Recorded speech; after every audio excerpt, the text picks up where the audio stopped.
هلو هلو هلو، ازيكم يا حلوين؟ عاملين ايه؟ يا رب تكونوا بخير. جايلكم فيديو جديد. بس قبل ما نبدا الفيديو، اللهم صل وسلم وبارك على سيدنا محمد عليه افضل الصلاه والسلام.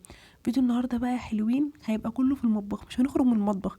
اصلا اليوم ده كانت الشقه نظيفه وكل حاجه في مكانها وكل حاجه مرتبه. ما كانش في اي حاجه عندي متلخبطه غير هو بس المطبخ. المهم بقى ايه، اول حاجه عملتها رجعت بقى كده من شغلي. قلت ايه، بصي انت لو انت قلعتي هدومك كده وغيرتي انت ايه هتخشي تنامي، انا عارفه. فقلت هعمل ايه بليه، قلت والله يا بنت يا لوزه كده بلبسك كده تخلصي حاجتك. ايه اللي انت عندك يا لوزه؟ عندك حبه مواعين عايزين يتعملوا، سايباهم من امبارح عشان انت يعني مش عارفه اقولك ايه. تمام، بس والله غصب عني كنت بقى طول اليوم قبلها كان عندي حاجات كتير في الشقة ومسيح وغسيل وبيطرويق أو كنت غاسلة المواعين هي اللي بتتقاصر، مش فاهمة ليه. يعني كنت أنا غاسلة المواعين وكل حاجة، بس ايه، جه بقى بالليل الأستاذ زوجي العزيز. تمام، وراح ايه، آه وراح اسمه دوت، وبقى بيتغدى بقى وكده. فاتبهدل. المهم ان انا قطعت دلوقتي في الكلام ليه، لاني كنت هقول لكم سي الاستاذ كريم، لان انا جوزي كريم. فحسيت ان هنا هقول ايه، سي الاستاذ كريم زي الاستاذه صوت جاد. فحسيت لا بلاش، انا ما بحبش اصلا ان انا ايه البس ثوب من ثوبي. بس انا دايما بقوله سي الاستاذ. فمش عايزه انا بقى الليله دي. المهم يعني يا جماعه، انا جوزي برضو اسمه كريم زيها، فعشان كده لسه بقى كنت هقول لكم سي الاستاذ كريم وكده. حسيت ان انا داخله في جو صوت جاد، فمش هينفع. المهم يا جماعه، رحت ايه، مسكت بقى كده المواعين غسلتها، ورحت حطيت ايه المكرونه، حطيت ميه للمكرونه، في الايه، على النار. بس بقى كده رحت ايه، قلت المكرونه عقبال ما المكرونه تستلق، عقبال ما الميه يعني تغلي، اروح ماسكه المواعين كده ايه غسلها. المواعين يا جماعه والله العظيم انا بتضايق جدا من المواعين. يعني لو انت زيي فعلا بتضايق من المواعين دي ليه كده في الكومنتات، بحس ان هي كفايه مواعين. بس بتضايق قوي لو انا سبت منظر المطبخ كده. فببقى راحه نفسيه قوي بقى لما اخلص كده، اللي هو يعني وانا واقفه بغسلها اللي هو ايه، يلا يلا هتخلصيها وتلاقي المطبخ شكله حلو دلوقتي. فدي بالنسبه لي بتبقى مريحاني. المهم بقى ابتديت امشي بقى على الرخامات كده، اي حاجه في الرخام، على الرخامات يعني عامله عليها اكل ولا حاجه ولا اطباق، ابتديت ان انا احطها في الحوض. عايزه الرخام يبقى فاضي من مكاني، الحوض يبقى فيه كل المواعين، فاهمين يعني؟ انت لما تلمي من الحوض كل المواعين بتنجزي. قلت بقى برضه اغسل كمان بقى المواعين دي، عشان برضه ايه اخلص منها ما اسيبهاش. يعني ساعات والله بيجي عليا وقت اللي هو ايه، اروح مسح الرخام وكده وحاطه المواعين في الحوض. قلت طالما خفيت منه شويه اروح حاطه حبه تاني. بس هعمل ايه يعني؟ المهم يعني كان غصب عني والله، كنت ببقى راجعه من الشغل تعبانه وكده. بس انا بقى ايه الايام دي عايزه اقول لكم ان انا والله بشجع بيكم. اقول ايه، يلا بقى يا بنتي يا روزه كده قومي اعملي كده وصوري عشان تشجعيهم وايه وتديهم تفاؤل يعني. انا ببقى متفائله بيكم، والله متفائله بيكم جدا. لسه كنت بكلم يعني جوزي كده بقول له انا متفائله يعني. اكتر ايام في حياتي انا بقيت متفائله بيها هي الايام دي. يعني ما كنتش متفائله قوي، يعني ما كنتش متفائله قوي قبل كده قد ما انا متفائله الايام دي. الحمد لله مبسوطه جدا راضيه جدا، مع اني ممكن يكون الواقع اللي حواليا ما يقولش كده. بس انا ما اعرفش ليه واصله لمرحله الرضا دي، وواصله لمرحله ان انا ابقى مبسوطه كده. ما اعرفش. عايزه اقول لكم ان انا زي ما قلت لكم قبل كده، دي ممكن تكون اكتر وقت في حياتي بيعدي عليا كده. انا زي اي انسانه عاديه ممكن ما بقاش راضيه شويه، ما بقاش مبسوطه شويه، ما بقاش مثلا عايزه ابقى، دايما ببقى عايزه اجيب. انا كنت في الاول كده صراحه، بس انا دلوقتي ما بقيش كده خالص. ودي اكتر حاجه بسطاني، بقيت راضيه رضا تام عن كل حاجه بتحصل في حياتي. راضيه عن عيشتي، راضيه عن حياتي. ما بقاش عندي حته لا لا لا انا عايزه دي. انا كنت في الاول اللي انا عايزاه لازم اجيبه، لازم. ما عنديش حته اللي هو الصبر او ان انا اصبر على الحاجه او الكلام ده كله، لا. انا عايزه دي، انا يبقى خلاص انا عايزه. وكنت بقى اخدها ايه، لو عند ماما وانا عند ماما كنت افضل اقعد ازن. لو انا عند جوزي بقى لما اتجوزت افضل برضه اقعد ازن. لكن بقى لما اشتغلت يا جماعه، مش عشان خاطر بقى مثلا بقى ليا مرتبي الخاص او الكلام ده كله، لا بالعكس.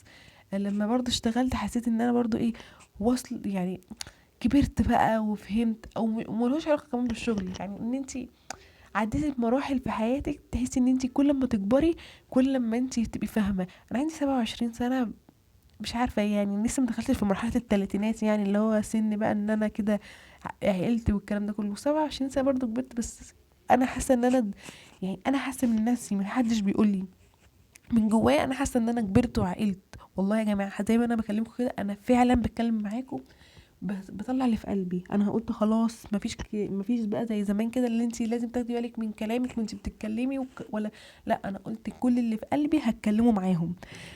زي ما بقولكوا كده، حاسه ان انا عقلت، حاسه ان انا كبرت، حاسه ان انا واصله لمرحله رضا. يعني الرضا ده بيجي في مرحله اللي انت تبقي خلاص عقلتي وكبرتي وراضيه عن كل حاجه في حياتك. فطبعا انا عايزاكم برضو اي واحده كانت زيي في الاول، اللي هو مش راضيه او حاسه ان حياتها صعبة، او حاسة ان في حاجة عايزة تجيبها ومش قادرة تجيبها فهي متضايقة، لا، ارضي باللي ربنا قسمهولك. والله يا جماعة ارضي باللي ربنا قسمهولك، هتلاقي ربنا زودهولك. ربنا هيزودهولك ويديكي اكتر واكتر كمان. عادي جدا ان انتي ما يبقاش يعني ان انتي تقضي النهاردة بأبسط الاشياء، بكرة ان شاء الله ربنا هيكرمك والحاجة تكبر شوية شوية والحاجة تكبر اكتر. كل ما تقولي الحمد لله الحاجه معاكي تزيد. كل ما انت يعني كمان عايزه اقول لكم على حاجه، نهونها شويه عن جوازاتنا يا جماعه، نهونها عليهم شويه، هم غصب عنهم، هم مش في ايديهم حاجه يعملوها. الدنيا زي ما انتم شايفينها صعبه.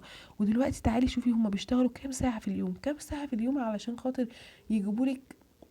كل واحد ورزقه وكل واحد وفلوسه، انا ما اعرفش يعني احنا طبقات واحنا كل واحد بيختلف رزق التاني عن التاني. بس احنا هنتكلم لو على اقل طبقه ممكن في ناس كمان ما بيخشلهاش ال100 جنيه، بس لو هيجيب لك مثلا 100 جنيه في اليوم هتعمل لك ايه؟ هو طبعا غصب عنه. انت هو بيبقى شايل مسؤوليه بيت يعني بيت بحاله، بيبقى شايل مسؤوليه نفسه وعياله ومراته بمتطلباتهم، فبتبقى صعبه. نهون عليهم بقى شويه. المهم قطعت الكنده كده بقى برتقال وتفاح واديتهولها، وبعد كده قلت ايه علشان خاطر هي بقى تاكل، على عقبال ما انا ايه احضر الغدا وكده. ابتديت بقى كده برضو ايه الم برضو لو في اي حاجه احطها في الكيس يعني بتاع الكمامه دوت. تمام. وبعد كده ايه جبت كده بقى البطاطس، قلت برضو اقشر جنب المكرونه والبانيه. قلت اقشر ايه طبق بطاطس بتبقى حلوه، يعني المكرونه مع البانيه والبطاطس بيبقى طعمهم حلو. قلت بقى هقشر على قدنا يا جماعه، على قدك، بلاش انتي مثلا يعني انت عارفه انت هتاكلوا قد ايه. يعني انا وبنتي وجوزي ممكن بالظبط لو البطاطس هناكلها جنب حاجه 3 بطاطسات بالظبط متوسطين عادي. تمام. بلاش بقى نقطع بطاطس كتير ونرمي والكلام ده كله. برضه هقول لكم ان انا كنت زيكم كده، انا اكتر واحده لحد دلوقتي. تمام. يعني لحد دلوقتي انا معروفه بالحته دي، انا كنت برمي كميه اكل. والله العظيم انا لما بقعد مع نفسي بتضايق جدا، بتضايق، بقول حرام. يعني انا دلوقتي لما بقى يعني في المرحله اللي انا فيها دي، لا انا ما برميش اكل، وبحاول على قد ما اقدر اللي هو ايه الحاجه نسيبها. يعني انا في فيديو فات ليا عملت معاكم، بس كان ساعتها اللوبيا. تمام. عملت معاكم اللوبيا وقلت لكم كان في رز عندي طلعته من التلاجة. انا يعني عمري من ساعه ما اتجوزت ما اكل رز بايت. لو في رز عندي بايت ارميه. وده كان هبل وتخلف مني، والله العظيم، وحرام عليا جدا. يعني انا بستغفر ربنا على اللي انا عملته ده، اللي هو ازاي ارمي نعمة ربنا وهي ما فيهاش اي حاجة. ما الرز ده انا عاملاه بسمنة وعاملاه بزيت وعاملاه بشعرية ورز، ازاي ان انا ارميه؟ كنتش اكل رز بايت، كنت ارميه. كان صراحة جوزي كان بيفضل يقعد يزعق فيا. فلما وصلنا بقى لمرحلة الغلا دي، انا ما مبقيش ارمي اي حاجه. وكمان ملهاش علاقه بالغلا، والله يا جماعه الحمد لله البيت مستور وكل حاجه، ملهاش علاقه بالغلا. بس انا فهمت وعرفت ان هو حرام ان احنا نعمل كده. اهم حاجه لو انت بقى كنت زي برضو خليكي عارفه ان حرام ترمي اي حاجه. المهم بقى المكرونه صلصه المكرونه عملتها ازاي؟ قطعت بصل مع زيت وبقى اديته تشويح، ورحت طلعت كيس صلصه من التلاجة، حطيت حبه ورحت ايه سبتهم يستووا على يعني ايه يغلوا على جنب. جبت بقى الطاسه بتاعت الزيت، حطيت فيها خليت الزيت يعني يسخن، وهجيب فيها البطاطس ايه علشان خاطر تنزل يعني سخنه. حسيت ان الزيت قليل شويه، رحت ايه زودته. الزيت بقى هنا كده سخن. البطاطس لازم يا جماعه الزيت يبقى سخن قوي وتنزليها فيها. حطيت بقى كل البطاطس كده كلها مره واحده عشان خاطر كلها مره واحده ايه يعني تتحمر. هنا بقى جبت بقى البانيه. تمام. انا البانيه بتاعي عاملاه في ايه، عاملاه في لبن وميه بصل وملح وفلفل وبهارات فراخ وبس، مش حاطه فيه اي حاجه تاني. هو ده البانيه اللي انا بتبله بيه. تمام. وباجي بقى هنا بجيب بقسماط وبجيب معاه ايه، نشا. بحط بقسماط على النشا واجيب طبق فيه بيض مع حبه ملح وحبه فلفل واضربهم، واروح ايه حاطه البانيه احطه كده. بص هو ده ما كانش بانيه، ده بص يا جماعه كان ستريبس. انا كنت قايله يعني لكريم يجيب لي ستريبس، بس هو الراجل معرفش جاب بانيه وراح قطعهوله زي البطاطس كده صوابع ولا ايه، مش عارفه يعني. مش هو ده مش ستريبس، لان يعني ده بانيه ومتقطع. هو اللي عمل يعني، الراجل هو اللي عمله كده. بس يعني تمام، يعني عدى معايا اليوم وكان الحمد لله. احط بقى في البيت، وبعد كده انزله في البقسماط، وبعد كده احطه بقى ايه في الصينيه عشان خاطر ايه يتهوى عقبال ايه ما البطاطس كانت تتحمر، وعقبال ما الصلصه يعني تتعمل. طبعا انتوا النهارده هتقولي كفاياكي رغي بقى، بس انا قلت لكم خلاص انا خلاص اتكلمت، وطالما انا اتكلمت براحتي ده مش هيتقفل. والله بحب احكي معاكم يعني، ان انا اتكلم معاكم واحكي دي انا بحس ان انا ببقى مبسوطه قوي. ان انا ده انا هحكي لكم حبه حكاوي. بس انتوا شوفوا لي بس عايزين تتكلموا في ايه. عايزين كده بقى فقره المواعين كده. تمام. ان احنا عايزين نعمل فيها حاجه كده، موضوع كده نتكلم فيه، نختار كده من الكومنتات من اي يعني مواضيع كده حابين ان احنا نتكلم فيها وتعرفوا رأيي فيها ونتكلم فيها. ولو انا مثلا في الوقت ده يعني عديت بالتجربة دي، او عديت بالموضوع ده بقصة ولا حاجة احكيها لكم. المهم كده بقيت البيض مع المية البانيه. تمام. قطعت فيه قطعتين بانيه كده، قطعتهم صغيرين، وابتديت اعملهم ايه كفتة بانيه. يا جماعة والله العظيم تحفة بجد.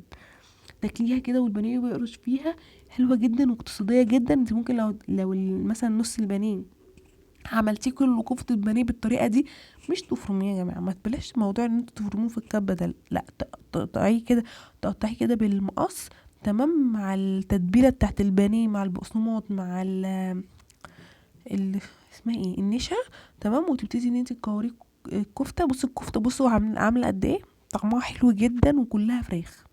هنا بقى المهم البطاطس كده كانت اتحمرت، هبتدي ان انا ايه اطلعها. اوعوا تنسوا في التعليقات ان انتوا تكتبوا لي ايه المواضيع اللي انتوا عايزين ان احنا نتكلم فيها، عشان خاطر من الفيديوهات الجايه نبتدي ان احنا نتكلم فيها. لو في يعني ايه فقره المواعين وكده. المهم كده هنا المكرونه كانت اتسلقت. المكرونه اتسلقت، اللي هو الصلصه يعني اتعملت، يعني اللي هو اتسبكت. هي اصلا مش سبيكه يا جماعه، بس ايه بحب ان هي تاخد غلوه كده مع نفسها. وابتديت نزلت عليها المكرونه، وابتديت ان انا ايه اقلبها. هنا كده بقى معلش بتتاوب بقى، عندي شغل الصبح بدري وانا لسه بسجل لكم الساعه 12 بالليل، بس عشان خاطر كندا نامت وان انا ايه قلت الحق يعني اسجله عشان خاطر ايه ينزل بكره. المهم كده برضو نزلت كده بالستريبس، نقول عليه ستريبس، نقول ستريبس بانيه اي حاجه، اهم حاجه يعني هي نعمه موجوده الحمد لله. نزلت كده عليها بقى نزلت عليه في النار. تمام. وايه ورحت شلته وايه وصفيته. هنا بقى نزلت ايه بالكفته، وانا واقفه بقى كده على النار. انا بقى من النوع يا جماعه اللي بحب الاربع عيون يبقوا شغالين، احنا ما عندناش يوم مرحميني. هو انا لسه هقعد استنى حاجه علشان هي في العين الكبيره والكلام ده كله؟ لا. حطيت برضو العيش كده ايه يسخن كده، مش بيحبوه في الميكرويف، بيحبوا كريم على النار. تمام. والكفته دي بتتعمل بقيت ايه اغرف المكرونه. والله كانت اكله يا جماعه عايزه بقكم، كانت اكله حلوه قوي. انا بقى من النوع اللي انا بحب المكرونه بقى احطها في عيش. تمام. وعليها مثلا قطعه البانيه ولا حاجه، واحط في ايه ومعاها البطاطس والكاتشب، وكلها بتبقى طعمها حلو. المهم كده وكان بانيه بتاعي بقى خلص. فيديو النهارده خلص، ما تنسونيش في فيديو جديد.